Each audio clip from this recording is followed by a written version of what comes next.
A week before my wedding, my family told me my sister was pregnant with my fiancé's child and wanted me to leave.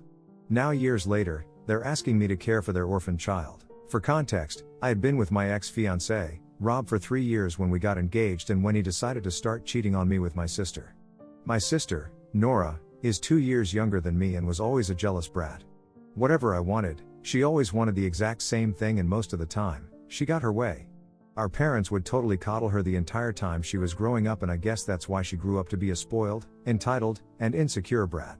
It didn't bother me that she always got her way, it also got on my nerves that she was a huge copycat, and then, she would pretend like I was the one copying her. Whenever we even thought about these things, my parents would intervene and ask me to let it go since these were petty things, and I needed to be the bigger person. But honestly, I was sick of being the bigger person all the time just because I was older, and eventually, my relationship with my sister became really bitter, and I was glad to leave for college because that meant that I wouldn't have to stay in the same house as them anymore. And college is where I met Rob and we became friends. He was the one who asked me out after almost 2 years of crushing on each other, but never making a move because we were too scared to ruin our friendship. But I guess around the time we graduated, he worked up the nerve to finally do it, and I said yes to going out with him, which was probably the biggest mistake of my life. Because after dating for 3 years, he decided to ask me to marry him, and once again, I said yes. We had already met each other's families by then, but because I was not very close to my family, he had only met my folks a handful of times. However, after we got engaged, there were a lot of instances where he met my family more and included Nora. I never really suspected anything because when the two of us were together, Rob never gave me a reason to doubt him. He seemed pretty head over heels in love with me and I loved him, so for me to even think that he would end up cheating on me with Nora, it seemed too unlikely to happen. Now, looking back on it, I guess he was just a really good actor and did a fantastic job of convincing me that nothing was going on when in fact, he and Nora had started flirting behind my back a couple of weeks after we got engaged. Of course, Nora had been the one to initiate it. I know that for a fact because she had confessed to it. And Rob had held back for about a month or so before he finally started responding to her advances. Unfortunately, by the time I even found out about any of this, there was just 1 week left to go for my wedding. The only reason they had even decided to tell me that they had started having an affair was because Nora had managed to get herself knocked up by Rob, and by the time they told me about it, she was already 9 weeks along. Pretty much everybody knew about it before I did, which is why they had called for a family meeting a week before my wedding, and I had actually expected it to be a surprise for me or something, but I had left this so-called meeting in tears that day, and 2 years have passed since then, but it's still the worst day of my life. My parents were there, Rob's parents were there, and of course, Rob and Nora were also there. They sat me down and the two of them told me that a couple of weeks after my engagement, Nora had reached out to Rob and started flirting with him, and he hadn't responded at first, but slowly, he started warming up to her because she was funny and kind of cute. They figured that it was just a bit of harmless flirting, and at first, they were just joking around, so it seemed like banter, but before they even knew it, they had started falling for each other. Nora told me that she had only started flirting with him because she felt like messing with me, but apparently, according to her claims, she did not have any actual intention of ruining our relationship or falling in love with my fiancé. And as for Rob, his excuse was that he had just started thinking about life after marriage, and this was his way of relieving the stress that he was feeling about the upcoming wedding and stuff.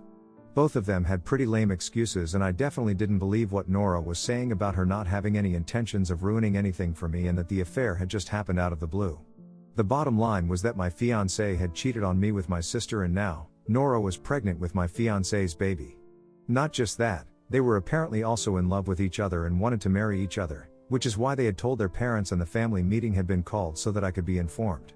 Everything had already been decided. They had just wanted to let me know about it, and it's not like I could do anything about the situation at that point, so I just had to deal with it.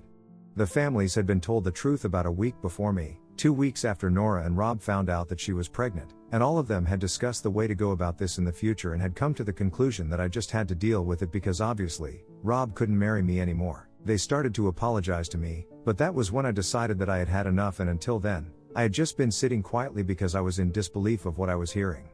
But when I realized that they were all telling me the truth, and this was actually happening, I lost it and I started screaming at everyone. I was really frustrated, hurt, and confused, and it all just came out at once. Most of all, I was upset with Rob and Nora because they were the main culprits here.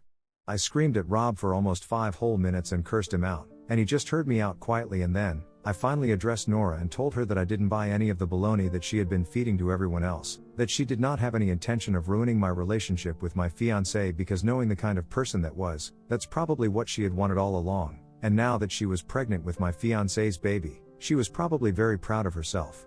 She started crying and apologizing, telling me that she really didn't have any intention of going so far and that I had every right to be mad, but she just wanted me to know that she didn't intend to do something like this. But I just couldn't take it anymore. I ended up slapping her right across her face and then she stayed silent. After that slap, nobody had anything to say anymore and I left. That was the last time that I saw Rob, Nora or anybody else from my family in person. I cut all of them out of my life completely and 2 weeks later, I heard from a couple of friends that Rob and Nora got married in a private ceremony with just their families. By then, I had made a lot of changes to my life so that I wouldn't have to run into Rob ever again. I had packed all my stuff and moved in with a friend and had even applied for a transfer to a different branch of my company so I could get away from this place for a while. It was difficult for me to completely extract myself from the situation, but within a month, I was in a different city, and at least physically, I was far away from everybody. But mentally, I was still stuck in the same place and I started developing serious drinking problems. I went through depression, and since I was in a new city with hardly any friends and no family, there was nobody to help me out and I didn't feel like reaching out to anyone either. Eventually, I stopped showing up at work too, and within a couple of weeks, they had fired me, but I still stayed there for about 2 or 3 months more. I stayed away from my hometown in that new city for a while after I was laid off, just so that I could escape from everything until I finally ran out of money. I was so broke that I could hardly even afford flight tickets back home, but somehow, I sold some stuff of mine and managed to scrape by to return here. By then, I had finally started to realize just how royally had messed everything up for myself, and I didn't even have enough money to drink, which meant that I had to suffer withdrawal symptoms along with depression. In my head, I was over. But I guess there was just something in me that refused to give up that easily, so I flew back home and showed up at my best friend's house. Kylie, my best friend, had been my platonic soulmate since I was in kindergarten, and when I showed up at her house, I hadn't even been speaking to her because I wanted to forget everyone and everything. But when I asked her to help me out and broke down at her doorstep, she took me in, no questions asked. For that, I'll always be grateful, because when I couldn't turn to my own family, she was the one who looked after me. It was evident from my physical appearance that I was going through some serious problems, and she took care of me, helped me apply to new jobs and let me live with her rent-free for almost 3 months until I finally felt healthier. She put me in touch with AA support groups and was even considering rehab, but I didn't want that. I was lucky enough to get better without rehab, and I even managed to land a decent job at a different company. I still stayed with her even after I got a job again, and she let me live with her for almost 8 months before I finally felt ready to live on my own again. And by then, I could tell that her boyfriend wanted to move in with her, and so did she, but they had been holding off on that for my sake. I didn't want her to make any more sacrifices for me, so I decided to move out after 8 months of staying with her, and even though I was still struggling to cope with everything mentally, I did feel much better, and soon enough, I was back on my feet. Almost 2 years have passed since my wedding got called off, and I have had no contact with anybody from my family since then. After I left, nobody even bothered to reach out to me, not even to apologize one last time. I wasn't close with my extended family anyway, and once I stopped speaking to my parents, I cut the rest of my family out of my life as well. And once our friends had found out what Rob had done, they had cut him off as well. So I had absolutely no clue what had been going on with them for the past 2 years. But 3 weeks ago, I heard from a couple of friends that Rob had unfortunately been in an accident and had succumbed to his injuries after fighting for his life for 4 days in the hospital. It had come as a huge shock to me, and I had even attended his funeral, but had left before anybody could spot me because in spite of everything that had happened, he and I had been close at one point in time, and I just couldn't believe that he was gone. If I'm being honest, I still haven't come to terms with it fully. It's not like I'm still in love with him or that I haven't been able to move on, but I don't know how to explain it. It's just a huge shock because nobody could ever see this coming, and it's difficult to accept somebody's passing, even when you hate that person. And as if that shock wasn't bad enough, my mother showed up at my house with Nora and Rob's daughter a couple of days ago and told me that she needed to talk to me on an urgent basis. I wouldn't have invited her in, but because she had the kid with her, I asked her inside. She told me that she had taken great pains to find out where I live because none of my friends had been ready to give out my address, and told me that she was really thankful that I had agreed to speak to her. She told me that she knew I had been there at Rob's funeral and that she and the rest of the family were still really sorry about whatever went wrong, but it was beyond their control. And then, she told me that Rob and Nora did get married, but they are still paying for everything that they did wrong with me. My mother then started breaking down and told me that Rob had, of course, had to pay with his life and that had been his punishment, but what was going through was even worse. Because she has not only lost the love of her life but now, she's not even sure if her daughter will ever be able to grow up experiencing the love of her parents. And that's how I found out that Nora had been diagnosed with glioblastoma and she has maybe 3 or 4 years to live at best and 1 year at worst. She had been diagnosed about 4 months back and even with treatment, it's very unlikely that she's going to make it because it's an aggressive form of cancer and people hardly ever make it. The doctors were hopeful because she's still young and has led a healthy lifestyle so far, but even then, it's just going to extend her lifespan for a couple of more years, and chances of making it for more than maybe 5 years are bleak. In the past few months, Nora had still been a little hopeful because at least Rob was around and healthy, and she knew that her daughter would be taken care of because maybe in the future, Rob could remarry and her daughter would have both a mother and a father, or at least just a father.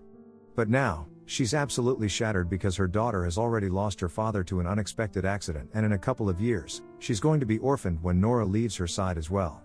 Of course, my niece is definitely going to have her grandparents, but it's not the same thing, and it's not like my parents or Rob's parents are getting any younger. All of them are already either in their late 40s or in their early 50s, and that's obviously not the ideal age to be raising a child all over again. Besides, Nora believes that even if her daughter's grandparents are up to the task, it's important for her to know that her daughter will have at least one parental figure around even after her demise. That's why my mother had come to me, because after Nora found out that I had been there at Rob's funeral, she got it into her head that I was the only person whom she could trust with the responsibility of raising her daughter after she was gone. What was surprising was that even my parents and Rob's parents believed the same, and that's why my mother had come to speak to me, along with my niece, so I could at least meet her once before making up my mind. She told me that Nora would have come to meet with herself, but she was already not really well and she wasn't sure if I would even want to see her, so my mother had been chosen to speak to me on behalf of the family because she was the only person I had a somewhat normal relationship with back when I was on good terms with them. After she told me the real reason why she had come to speak to me, I had already been thrown for a curveball because I really hadn't seen that coming, and then, she started insisting that I agree to raise my niece as my own daughter after Nora passes away, and told me that they would want me to spend more time with my niece before that as well, so we could get familiar with each other and make the phasing process a bit easier.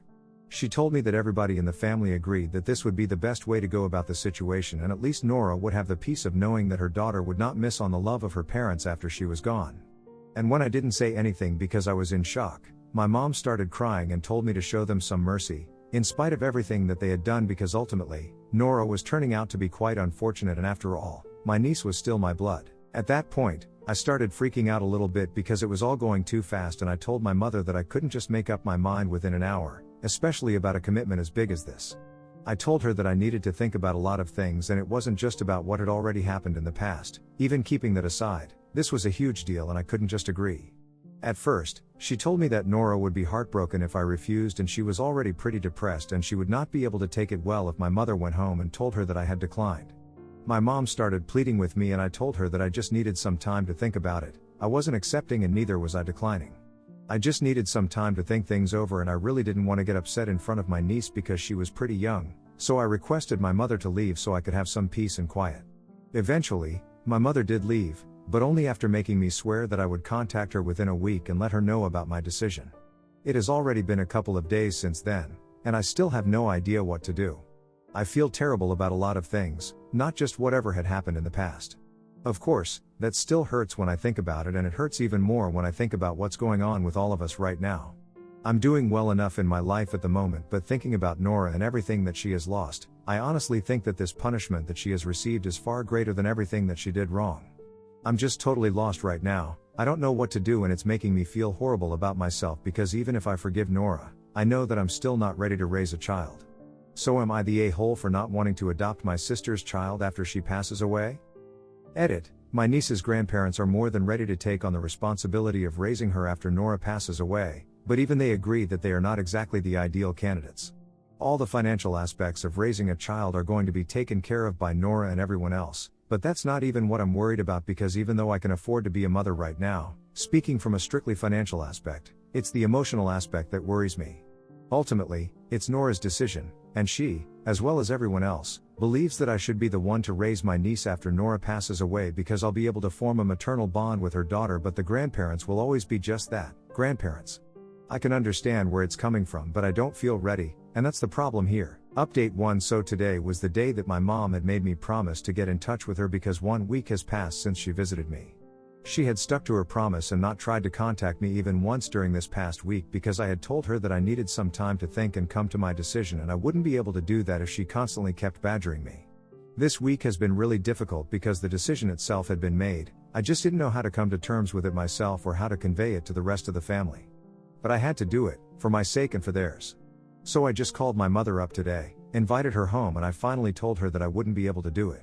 I told her that I have been through a lot in my life, and right now, I was just not in the kind of state of mind where I could even entertain the thought of becoming a mother, much less the mother of Rob and Nora's child. There were already a lot of emotional layers to my decision, and it was all just really complicated, so I tried to keep it as short as possible, and I just told her that I was not ready to be a mother.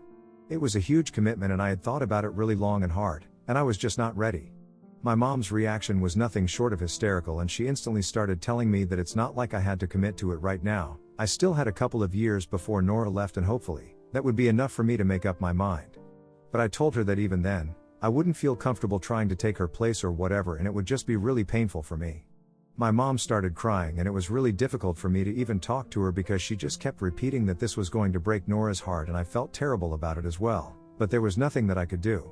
Eventually, she managed to gather herself and told me that she understood my decision and respected it, and then, she left. I feel relieved that I was able to tell her what I wanted and stick to it, but I also feel equally terrible about the reaction, and I know this is going to be difficult for Nora, but well, I had to do what I had to do. Update 2. So it has been 3 days since I last met with my mom, and today, in the morning, she called me up and told me that Nora really wanted to speak to me in person. I was not comfortable with that idea because we haven't spoken to each other or even seen each other for 2 years, and now that she's sick, I know that this is really awkward and difficult for both of us. But my mom told me that she had been insisting on it for the past 2 days, and she knew that I wasn't comfortable with that idea, so she had to try to talk Nora out of it, but she was on bent that one thing. After thinking about it for a couple of minutes, I agreed because she was going through enough as it is. I guess at least I could see her once. We never got along in the past, but honestly, at this stage, I just feel bad for her because I don't have it in me to hate somebody who's lost everything. So after work, I went over to my parents' house after almost 2 years and saw my dad first, so I had a bit of an emotional reunion with him and we hugged it out. He apologized to me as well, and then, I finally saw Nora. She had lost a lot of weight and was half of what she used to be as a person. I could see that she was sick, it showed on her face, and on top of that, I'm sure that the loss of her husband has taken a toll on her as well. Basically, she was not doing well, and I could see it. We had an awkward side hug, and then, without wasting any time, she just told me that she was really sorry about what she had done, but she had meant every bit of what she had said that day, that she really did not have any intention of ruining my relationship. As a matter of fact, she hadn't even expected Rob to respond to her advances at any point, because he seemed to be in love with me, and that's why she had been hitting on him, just to get on my nerves without doing any real damage. But that backfired when he started responding, and she kind of did like him, so they ended up taking it too far without thinking about me, and after that, nobody had the courage to reach out to me after what they had done. She told me that she regretted everything, and that she would take it all back in an instant if she could, but she couldn't, so she was just trying to apologize to me and make up for everything that she had put me through. And she also told me that when Rob had been alive, even he had been full of regret about this, and both of them were just really sorry. I didn't want to relive the past, so I just told her that it was fine and I didn't want to think about it anymore because I had moved on from it. After that, she told me that she knew that I had declined to raise her daughter as my own after she passed away, and she could understand my reasons for it, but she also wanted me to know that even if I changed my mind at any point, she would still love for me to take my niece in. I didn't know what to say, so I just smiled, and then we chatted about our lives. I spent almost an hour and a half with her before I started feeling tired because I had come straight from work to see her, and she told me to go home. But she also requested me to stay in touch because she would really love to have an opportunity to make things right with me before it was too late, and I could see that she had tears in her eyes. I guess she had been holding that back the entire time that I was there, but towards the end, she couldn't help herself, and neither could I. Neither of us allowed ourselves to cry in front of each other, though. I waited until I got home, and then, I cried myself out. Not just about today, but about everything that has happened so far, and it feels like a huge burden has been lifted off of my chest. I don't know what the future is going to be like, but I just hope that I can put the past behind me. Update 3. Hi, guys. So Nora passed away last night, and the reason that I decided to post about it here is because exactly 3 years ago, on this very day, I had visited her for the first time after our huge fallout. It's obviously very tragic, but the timing is nothing short of poetic, and I just had to tell people about it without sounding insensitive. I did keep in touch with Nora in the past 3 years, and we have spent some time together. In the past couple of weeks, when her condition had started deteriorating, the entire family was by her side, almost constantly, and that included me. My feelings about her are complicated at best and I don't know how to explain it, so I won't even try. But I do have a really close relationship with my niece, and even though I'm still not ready to adopt her or take the place of her mother, she and I have a special bond, and I'm gonna make sure that she knows that no matter what, she's always going to find a parent, friend, and of course, an aunt in me. And to be honest, even if I had been ready to adopt her, I wouldn't have had the heart to take her away from her grandparents right now, because both my parents and Rob's parents need this.